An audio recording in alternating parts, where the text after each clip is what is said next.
시드기야 왕이 예루살렘에 있는 모든 백성과 한 가지로 하나님 앞에서 계약을 맺고 자유를 선포한 후에 여호와께로부터 말씀이 예레미야에게 임하니라.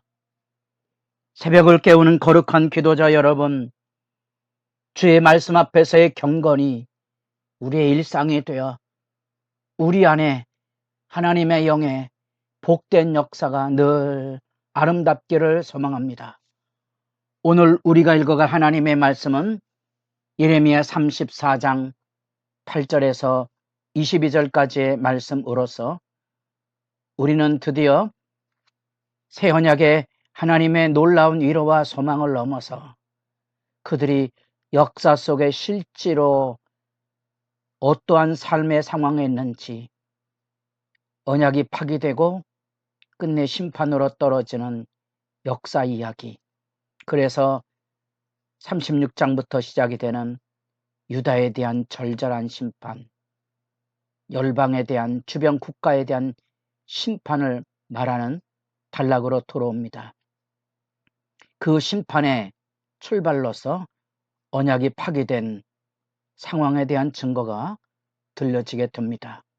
그 두 번째 단락, 우리가 어제 살펴본 1절로부터 7절까지의 이 시드기야에 대한 하나님의 심판의 경종이 어떻게 구체적으로 역사 속에 펼쳐져 가는지 중요한 단어는 자유라는 단어고, 하나는 불순종이라는 이 단어를 가지고, 이 듣는다는 말을 가지고 하나님의 말씀의 의미를 마치 말놀이 하듯이 바꾸어가는 장면이 8절로부터 22절까지 있습니다. 그것은 이제 언어에 대한 관심이 있어야만 이해해 볼 수 있는 그런 모습이고, 이것을 우리 뉘앙스로 번역하고 이해한다는 것은 그렇게 쉽지 않은 상황입니다. 중요한 것은 여기 8절에 하나님 앞에서 계약을 맺고 하나님의 언약의 모습에 시드기야가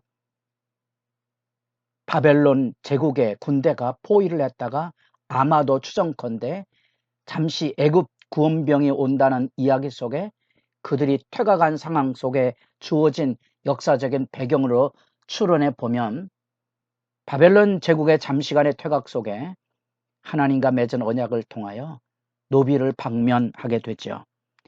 신명기 15장, 출애굽기 21장에 혹시 면제넌이라는 단어를 기억하십니까? 7년 동안 유대인 종들이 종살이를 하게 되면 7년 만에는 풀어줘야 되는 하나님의 규례가 있습니다. 여러분 역사 속에 이런 것들이 잘 지켜졌으리라고 생각합니까? 전혀 그렇지 않겠죠.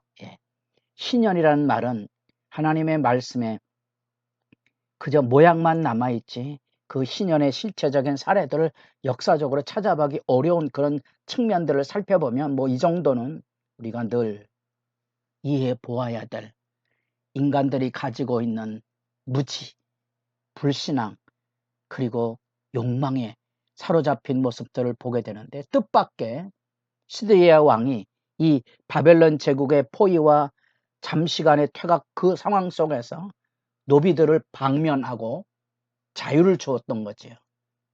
그러다가 뜻을 변하여서 다시 그들을 재징집, 끌어모으게 하는 강교함을 보이게 된 겁니다.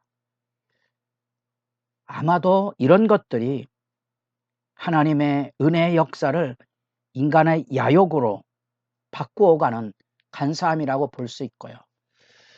우리가 주님 앞에 기도하고 우리가 헌금하고 봉사하고 이런 것들을 우리가 하나님의 은혜 앞에 아름답게 드려야 할 것인데, 인간이라는 것은 언제나 야욕이 불끈불끈 솟아나서 저나 여러분이나 예외 없이 하나님의 보응을 기다리겠죠. 그 보응에 지배되는 현실들의 역사를 지금 끄집어내고 있는 거죠.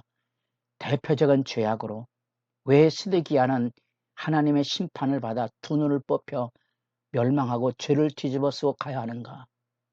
그 시대의 죄악뿐 아니라 시드기야가 저지른 이 강교한 정책들.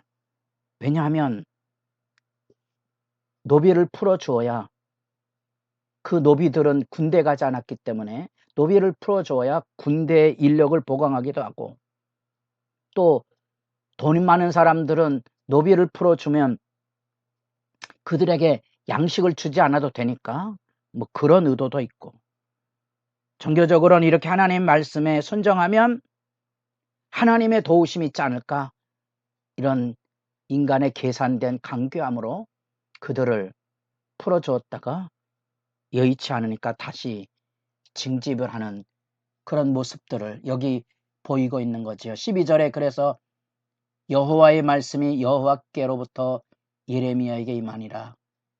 13절에 너희 선조를 애굽 땅 종의 집에서 인도하여 낼 때 그들과 언약을 맺으며 이르기를,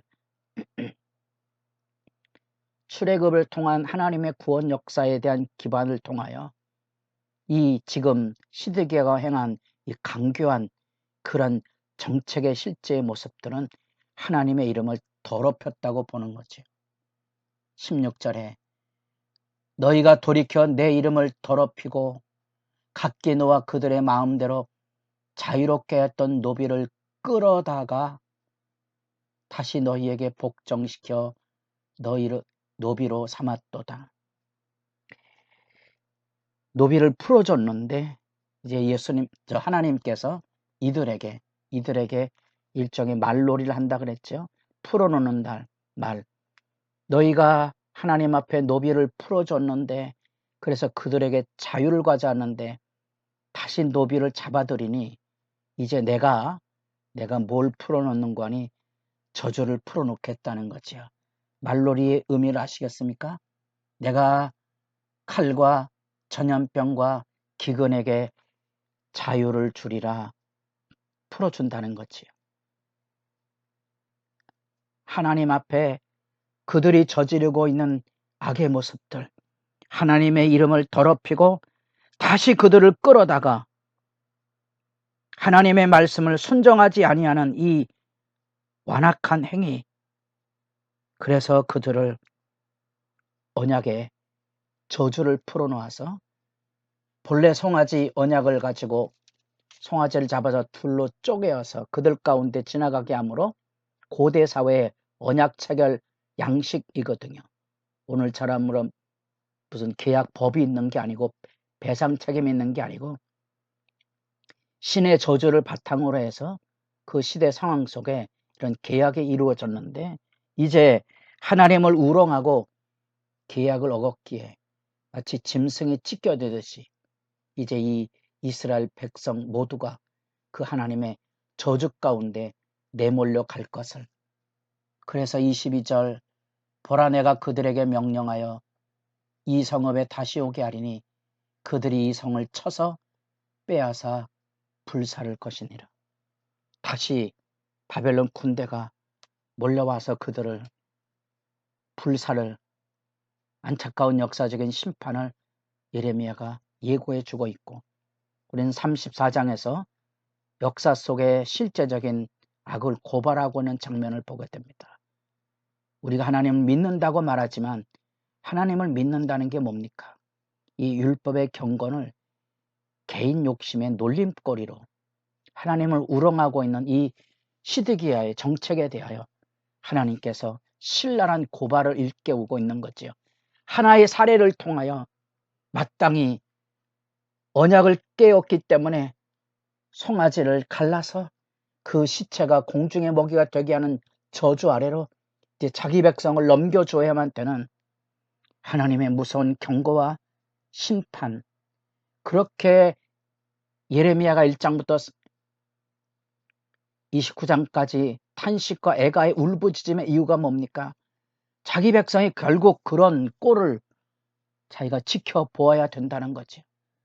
오히려 그런 심판과 저주를 면하려면 일찌감치 항복하고 바벨론으로 끌려가서 그들에게 의지해서 그곳에서 집을 짓고 텃밭을 일구며 살아야 되는, 왜 이 가난한 비참한 포로민들이 살아야 할 그 고통을 덜어주기 위해서라도 예레미야는 바벨론 왕에게 항복하고 그를 섬기라는 비참한 이야기를 선포할 수밖에 없었던 거지. 선지자가 하나님만 섬기라고 외쳐야지 어떻게 이방 왕을 섬기라고 말할 수 있겠습니까? 그래서 입 다물려고 하지만 자기 백성의 비참한 현실, 이 하나님의 심판에 대한 그 무서움, 칼과 기근과 전염병이 쏟아져가는 그런 삶의 자리 앞에 어떻게든지 자기 백성들을 끌어안으려고 하는 그 아픔이 이레미야로 통곡하게 한 거지요. 결국 이제 34장부터 52장 마지막까지 심판에 대한 이야기가 전해지는데 제가 자주 그 얘기했습니다. 그 심판의 이야기, 예수님께서 우리에게 믿음의 길 걸어갈 때 경건에 대한 열심을 말하며 내 눈이 범죄하거든 뽑아버려라. 하나님의 입에서, 예수님의 입에서 어떻게 그런 말씀이 나오는가? 여러분 그 말씀을 기억하세요. 여기 34장부터 52장까지의 심판의 이야기를 절절히 들을 수 있습니다. 여러분 악에 포로되지 마십시오. 악에 잡히면 악이 가져온 사망의 고통 가운데 무너지게 될 것입니다. 그런 점에서 하나님의 말씀을 듣는다는 말하고 순종한다는 말을 가지고 8장부터 22절까지 자유란 말을 가지고 8장부터 22장까지 말놀이를 하고 있는 그곳에서 우리가 하나님의 말씀을 순종하지 아니하면 하나님의 이름을 더럽힌 죄가를 면할 수 없다는 사실은 단지 구약의 얘기만이 아니고 오늘날에도 죄의 싹선 사망입니다. 우리는 하나님 앞에 회개하고 정결함을 입어 마음에 하나님의 말씀의 법을 따라 깊은 순종을 가지고 세상을 살아가야 복되지 않겠습니까? 그 복된 길에는 어쩌면 철저한 참회의 시간이 필요하고 이스라엘 백성에게는 이 70년의 포로 생활이 필요했던 겁니다.